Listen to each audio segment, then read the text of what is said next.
Hi everyone, welcome back to my channel Biostudy. Guys, कैसे हैं आप लोग? आई होप आप लोग सब अच्छे हैं।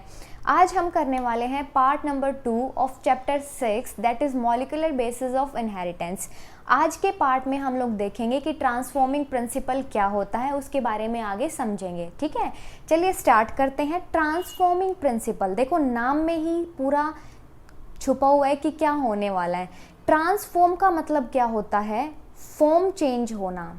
फॉर्म का चेंज होना इज नोन एज ट्रांसफॉर्मेशन और नोन एज ट्रांसफॉर्मिंग। ठीक है, ट्रांसफॉर्मिंग प्रिंसिपल में क्या है? सबसे पहले तो ये समझो कि ये प्रिंसिपल किस बेस पे है, किस एक्सपेरिमेंट के बेस पे है। देखो 1928 में फ्रेडरिक ग्रिफिथ ने कंडक्ट किया क्या experiment with the Streptococcus pneumoniae.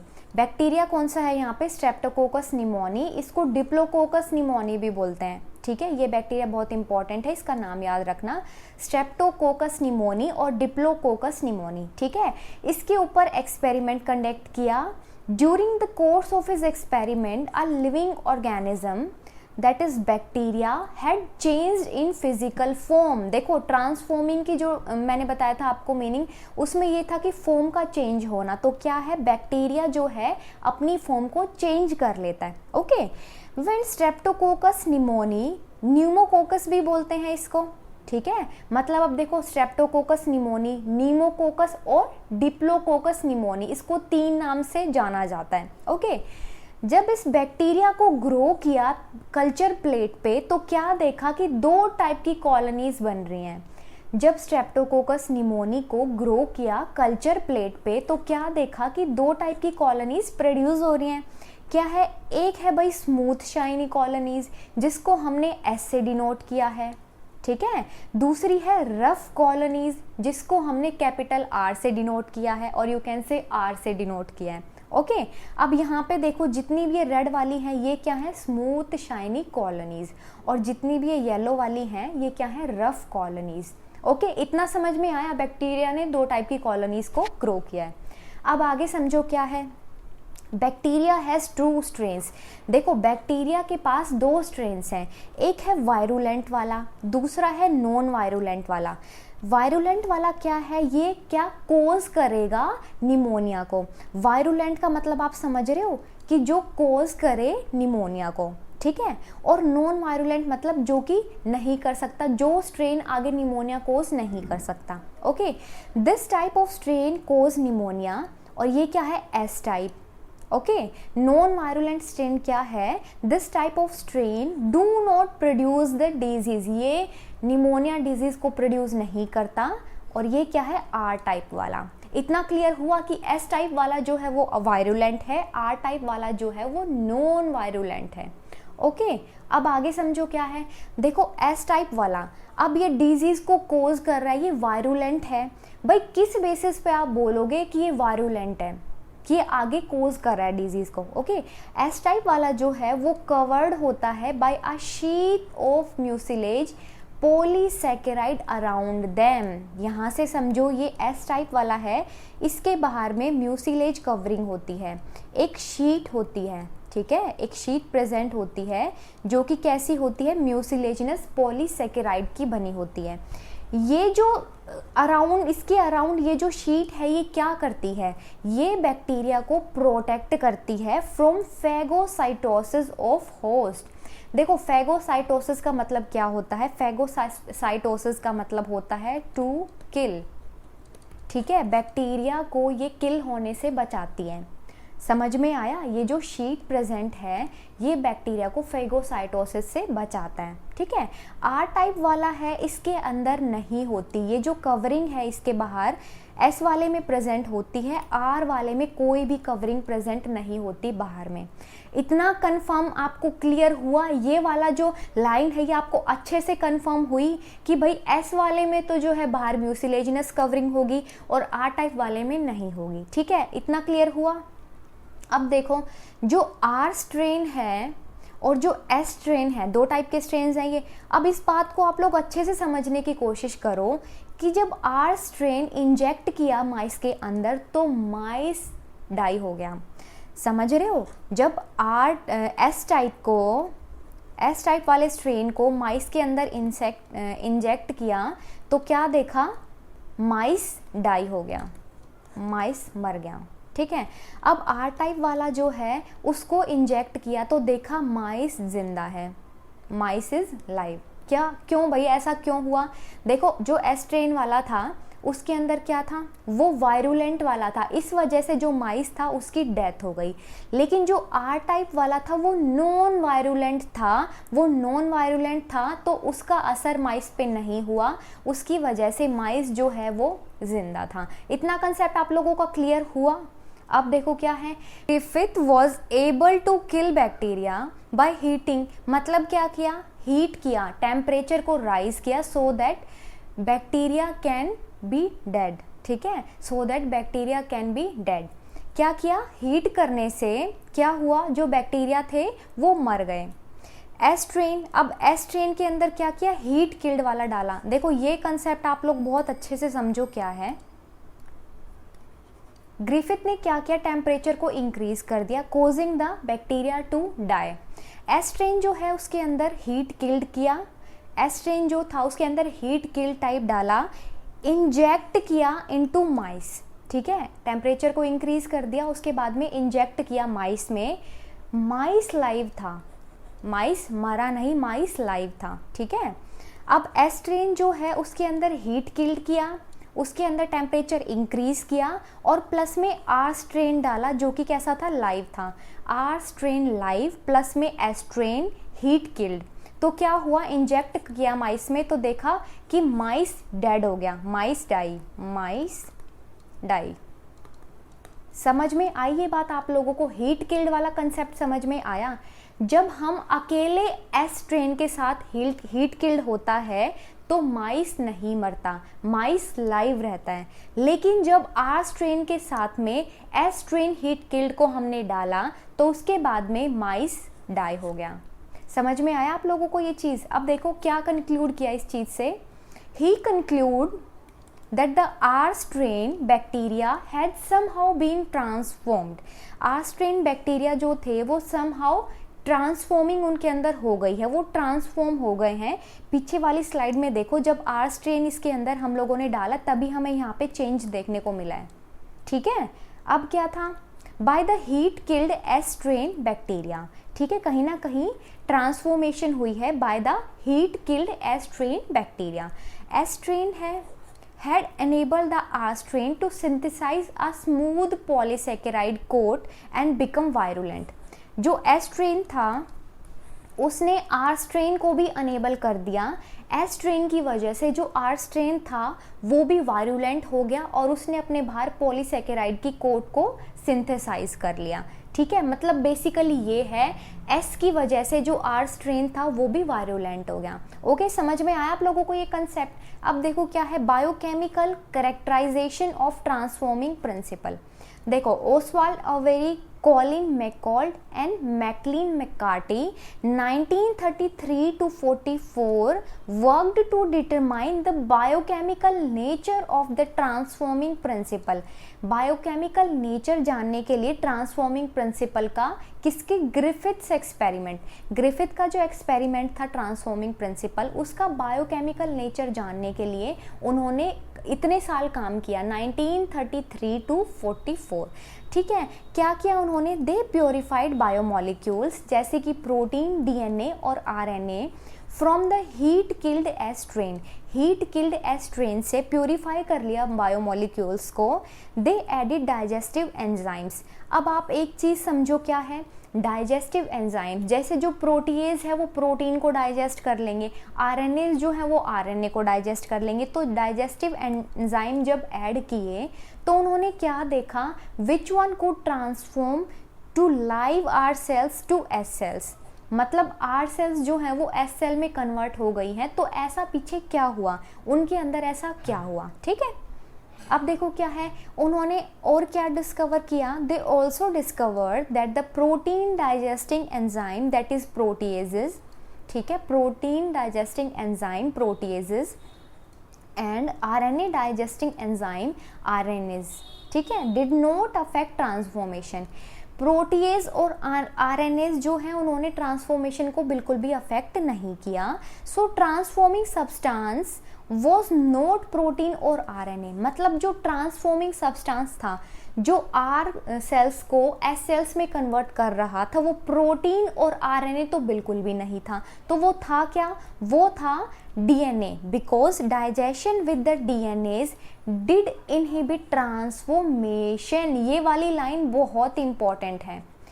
Digestion करवाया विद द डीएनएज तो क्या देखा कि ट्रांसफॉर्मेशन के प्रोसेस को ये इनहिबिट कर रहा है। इनहिबिट का मतलब होता है रोकना, स्टॉप करना, ठीक है। तो जो ट्रांसफॉर्मेशन प्रोसेस है वो इनहिबिट हो रहा है डाइजेस्टिव एंजाइम डीएनए से, ठीक है।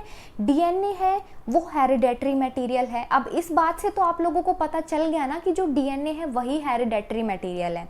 ओके, अब देखो genetic material is DNA.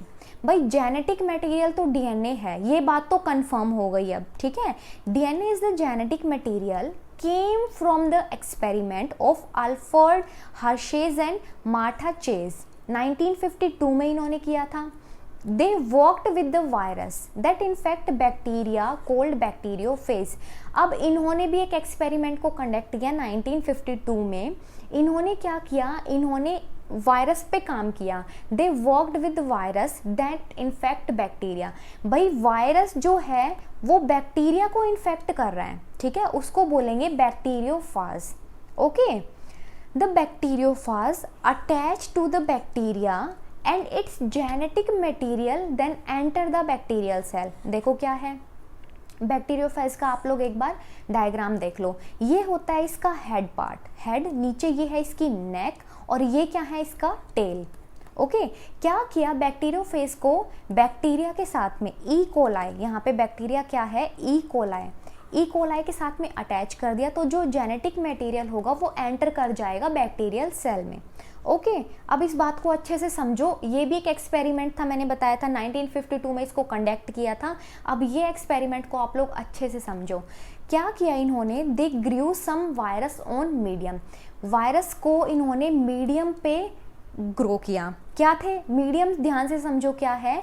Radio active phosphorus, radio active sulphur. देखो रेडियो एक्टिव क्या होता है? रेडियो एक्टिव एमिट करता है एनर्जी को, रेडियो एक्टिव जो है वो एमिट करेगा एनर्जी को। Okay, P32 radio active phosphorus को हमने P32 के नाम से जाना है और रेडियो एक्टिव सल्फर यहाँ पे S35 के नाम से। Okay, contains radio active DNA but not radio active protein.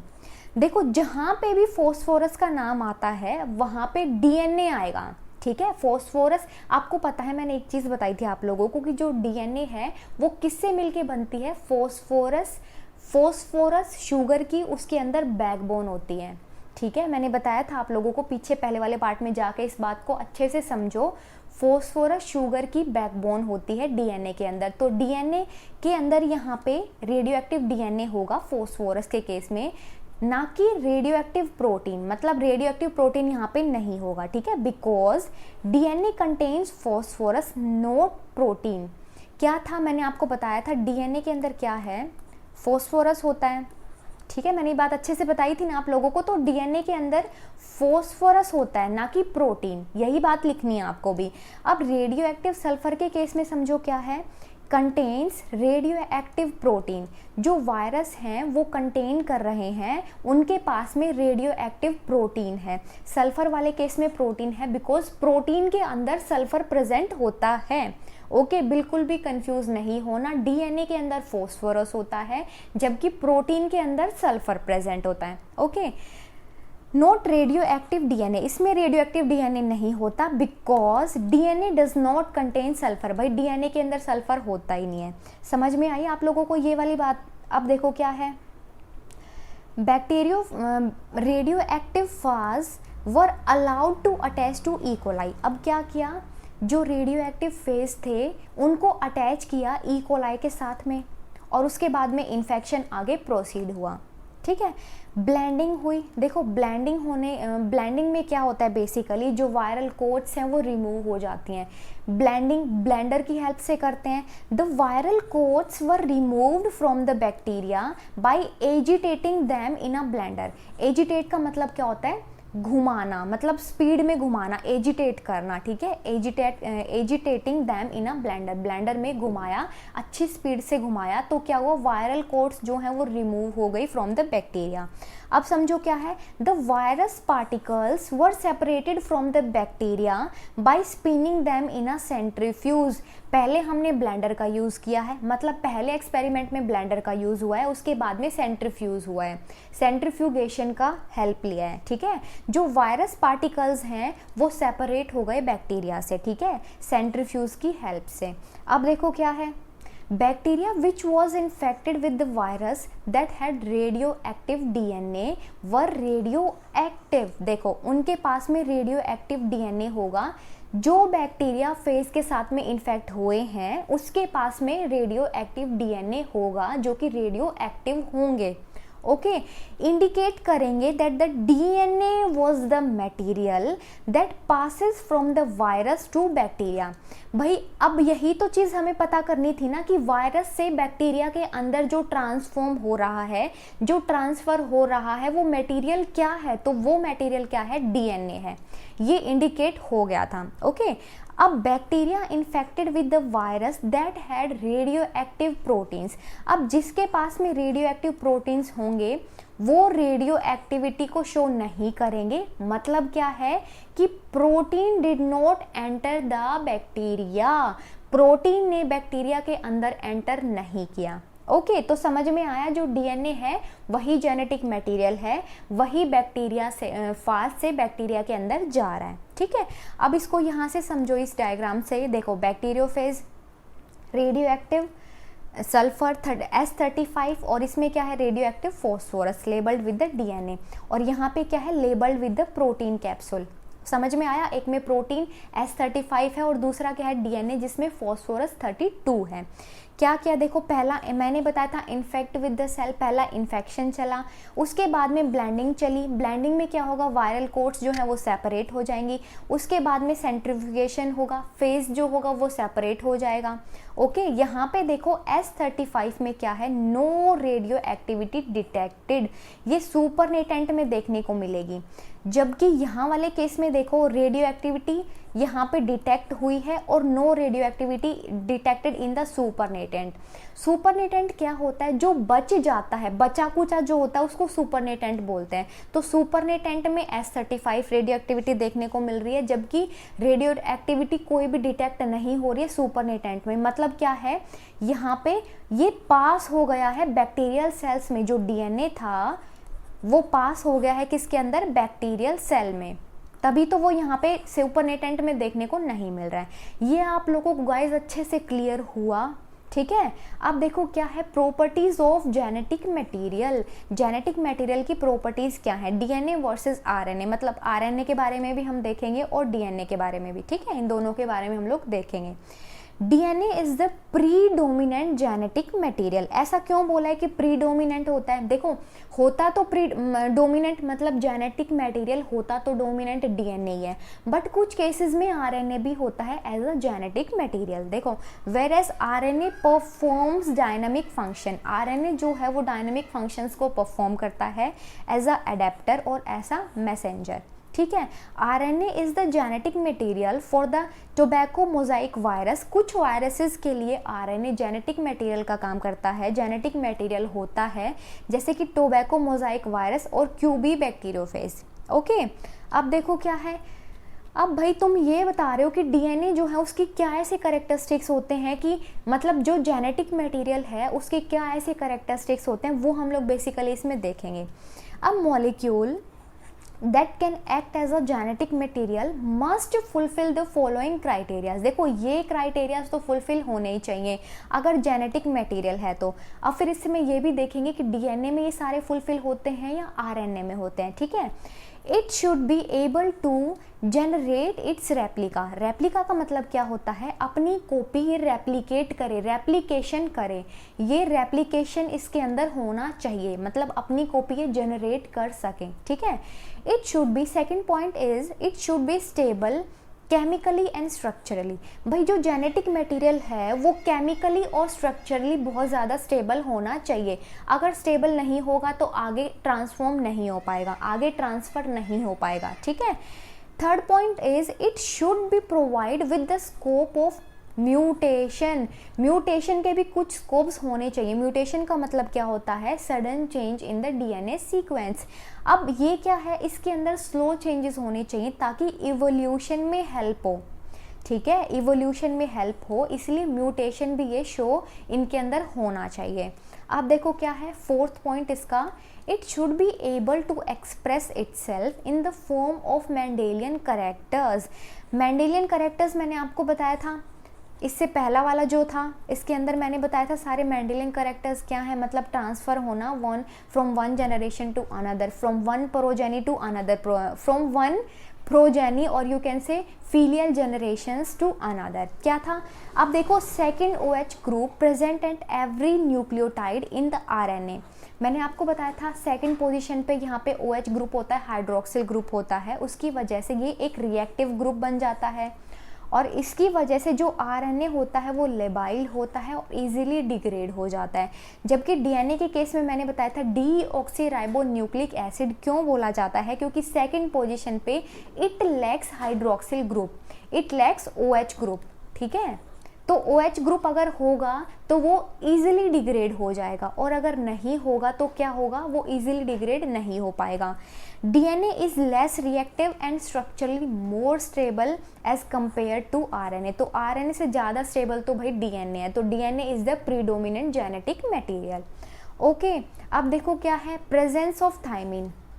मैंने बताया था ATGC ये बेस पेयर्स हैं, तो थायमिन का जो है प्रेजेंट होने की वजह से at the place of uracil, मैंने बताया था जो RNA है उसमें यूरासिल प्रेजेंट होता है जबकि DNA में थायमिन प्रेजेंट होता है। तो ये भी क्या करता है, स्टेबिलिटी प्रोवाइड करता है टू द DNA। थायमिन जो है स्टेबिलिटी प्रोवाइड करेगा DNA को। Okay, both DNA and RNA are able to mutate, दोनों म्यूटेट कर सकते हैं, बट RNA जो है वो अनस्टेबल होता है और म्यूटेट करेगा at the faster rate.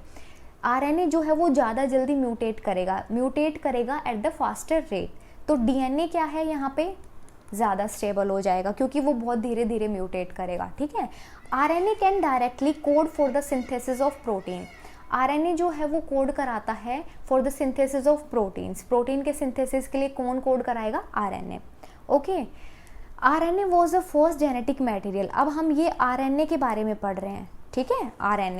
RNA जो है वो फर्स्ट जेनेटिक मटेरियल है, माना जाता है कि ये फर्स्ट जेनेटिक मटेरियल है, असेंशियल होता है for the life processes evolved around RNA। क्या है वो life processes? Metabolism, translation, splicing. Translation मतलब प्रोटीन का फॉर्म होना, ठीक है, सिंथेसाइज होना प्रोटीन का। स्प्लाइसिंग मतलब इंट्रॉन्स को स्प्लाइस कर देते हैं, वो सारा हम लोग आगे पढ़ेंगे। तो बहुत सारे लाइफ प्रोसेसेस के लिए ये असेंशियल होता है RNA, ठीक है। RNA use to act as a genetic material as well as catalyst. ये एक कैटलिस्ट की तरह भी काम करता है। कैटलिस्ट क्या करते हैं? रिएक्शंस को, बायोकेमिकल रिएक्शंस को चलाने के काम आते हैं, बायोकेमिकल रिएक्शंस को करवाने के काम आते हैं कैटलिस्ट। तो ये जेनेटिक मटेरियल की तरह काम करता है और कैटलिस्ट की तरह भी, ठीक है। तो जो DNA है वो इवॉल्व हुआ है RNA से, कैसे? केमिकल मॉडिफिकेशन की हेल्प से। ओके, DNA में मॉडिफिकेशन हुआ, केमिकल मॉडिफिकेशन हुआ RNA में, तो उसे DNA बना। ओके, आज के लिए इतना ही काफ़ी है, कल मिलेंगे। Thanks for watching guys. अगर आप लोगों को अच्छा लगे तो लाइक करें, शेयर करें, सब्सक्राइब करें। कल हम लोग रेप्लिकेशन का टॉपिक अच्छे से समझेंगे। Okay, bye.